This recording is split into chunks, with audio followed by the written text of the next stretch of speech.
ఈ యొక్క ఉదయకాలము చక్కగా ఈ యొక్క వేకుజాముల సమయంలో దేవుని యొక్క వాగ్దానము మనము చదువుకుందాం.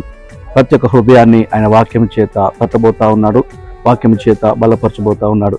కృంగిపోయి వెసారిపోయి ఏమీ అర్థం కానటువంటి స్థితిలో ఉన్నటువంటి ప్రతి ఒక్కరితో నా ప్రభు మాట్లాడబోతా ఉన్నాడు. చూద్దాం దేవుని యొక్క వాక్యంలో మత్తయి సువార్త 5వ అధ్యాయము 11వ వచనములో గనక మనం చూసినట్లయితే, ప్రభు ఉదయకాలం నీతో నాతో మాట్లాడే మాట, నా నిమిత్తము జనులు మిమ్మును నిందించి హింసించి మీ మీద అబద్ధముగా చెడ్డ మాటలు పలుకున్నప్పుడు మీరు ధన్యులు.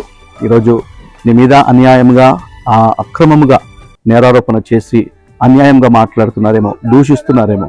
కానీ దేవుని వాక్యం అంటా ఉంది, ప్రభు అంటా ఉన్నాడు, నా నిమిత్తము జనులు మిమ్మును నిందిస్తూ ఉన్నారు.